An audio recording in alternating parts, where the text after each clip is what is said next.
बिस्मिल्लाहिर्रहमानिर्रहीम। जी तो सामीन, जुल्फ़कार अली भुट्टो की फांसी के दिन कुर्रतुल ऐन हैदर लखनऊ में थी, जहां लोग सोग में डूबे हुए थे। उर्दू की मुमताज़ फिक्शन निगार ने इस दिन का अहवाल बरसों बाद मारूफ शायरा किश्वर नहीद को सुनाया, जिन्होंने उसे अपनी किताब शनासाइयाँ रुस्वाइयाँ में महफूज कर दिया है। वो कुर्रतुल ऐन हैदर के हवाले से लिखती हैं, एक दिन मुझे बता रही थी जब भुट्टो साहब को फांसी दी गई तो उस दिन वो लखनऊ में थीं। बाज़ार में अजीज़ बानों के साथ निकली। क्या देखती हैं, दुकानें या तो खुली नहीं हैं या फिर आध खुली हैं। दुकानदार गुमथान सामने ज़मीन पर बैठे हैं, अफसोस ये कर रहे हैं कि एक अच्छे आदमी को पाकिस्तान में फांसी दे दी गई है। लोग कह रहे थे भुट्टो ने इंडियन लोगों को कुत्ता भी कहा था, मगर वो सब ज़बानी कलामी बातें थीं। आदमी तो ज़हीन था, किसी को हक नहीं था इसको फांसी देने का। शाम को एनी आपा को लखनऊ से बम्बई बजरिया ट्रेन जाना था। जब वो वेटिंग रूम में पहुंची तो देखा कि एक खातून बैठी है और साड़ी के पल्लू से आंसू पूंछती जाती है। एनी आपा ने रोने का सबब पूछा तो बोली, पाकिस्तानी कैसी कौम है, उन्होंने अपने राजा को मार दिया है। लखनऊ में भुट्टो की मौत ने आम आदमी को कैसे रंज में मुब्तला किया, इसके बारे में आपने ये जान लिया। अब कुछ जिक्र इंडिया के ज़ेरे इंतज़ाम कश्मीर का हो जाए, जहां भुट्टो के उशाक के रद्द अमल की खबर मारूफ इंडियन शायर, ब्रॉडकास्टर और अदबी जरीदे ज़हन जदीद के एडिटर ज़ुबैर रिजवी ने अपनी खुद नोश्त गर्दिश पा में दी है। मौत का मुझ पर निशाना उस वक्त चुका जब हज़ारों कश्मीरियों ने रेडियो कश्मीर और टीवी की इमारतों को जला देने के ख्याल से धावा बोला था। हुआ यूँ था कि पाकिस्तान के सदर ज़ियाउल हक ने जुल्फ़कार अली भुट्टो को फांसी देने का सदारती हुक्म जारी कर दिया था। उस वक्त मोरारजी देसाई हमारे वज़ीर आज़म थे और उन्होंने अपनी हुकूमत का ये मौक़िफ़ साफ लफ्ज़ों में वाज़ह कर दिया था कि भुट्टो को फांसी देने का मामला पाकिस्तान का दाखिली मामला है, इसलिए भारत इसमें कोई मुदाखलत नहीं करेगा।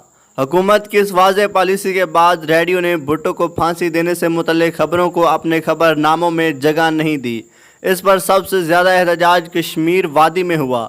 लगातार कई खबरनामों में भुट्टो को फांसी दिए जाने से मुतल्लिक़ कोई तफसीली खबर नशर नहीं हुई, तो एक ज़बरदस्त एहतजाजी जुलूस सड़कों पर हुकूमत मुखालिफ के नारे लगाता हुआ उमड़ पड़ा।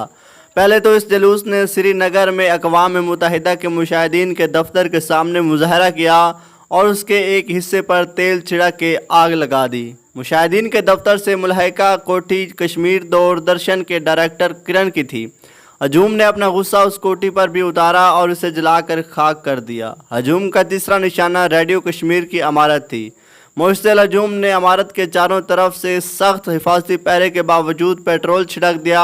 मैंने गेट पर जाकर मुश्तिल हजूम के नुमाइंदों से बात करनी चाहिए तो मुझ पर किसी ने पेट्रोल का छींटा फेंका। दूसरी तरफ से जलती हुई एक लू आई जो बंद गेट की सलाखों से टकरा कर बुझ गई। सिक्योरिटी वाले मुझे अंदर ले आए।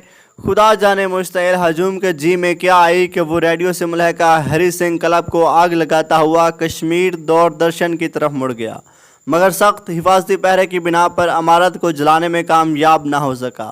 शाम तक इश्ताल अंगेज़ों का जोर टूट गया। भुट्टो की फांसी पर नेपाल में भी ऐसा भरपूर एहतजाज हुआ जिसकी नज़ीर नहीं मिलती। 8 साल पहले एक कौमी रोज़नामे के लिए मुमताज़ सहाफ़ी हुसैन नकी का इंटरव्यू किया तो उनकी ज़बानी मालूम हुआ कि भुट्टो की फांसी पर नेपाल जैसा एहतजाज पाकिस्तान में भी नहीं हुआ। शाह बरिंद्रा ने मुजाहिरीन से कहा कि वो उनका एहतजाज पाकिस्तान हुकूमत तक पहुँचाएँगे। लोगों ने बादशाह के महल तक बहुत बड़ा मार्च किया।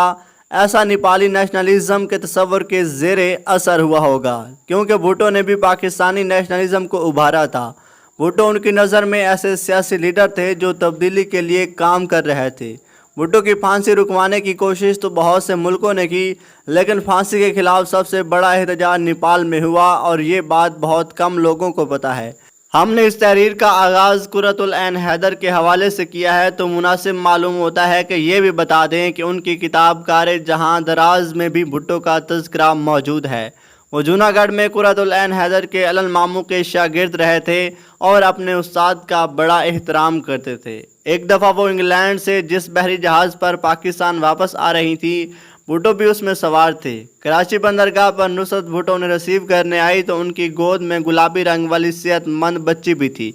قرۃ العین حیدر کے بقول اس وقت اگر کسی نے بھوشوانی کی ہوتی کہ یہ خوشباش بے فکر نوجوان ایک روز تختہ دار پر چڑھنے والا ہے تو کسے یقین آنا تھا۔ یہ ایک بہت ہی بھیانک واقعہ تھا، اور وہ گول مٹول بچی جو جہاز میں اپنی ماں کی گود میں سوار آئی تھی، اور وہ مستقبل میں اس ملک کی وزیر اعظم بننے والی تھی۔ قرۃ العین حیدر نے بے نظیر بھٹو کے وزیر اعظم بننے کا تو بتا دیا، لیکن انہیں کیا خبر تھی کہ 2007 میں ان کے انتقال کے چند ماہ بعد بے نظیر بھٹو کو راولپنڈی میں قتل کر دیا جائے گا، اور نامور صحافی اور کالم نویس عباس اطہر ان کی تصویر کے ساتھ اخبار میں یہ سرخی جمائیں گے: دنیا کو روتا چھوڑ کر باپ کے پہلو میں سو گئی۔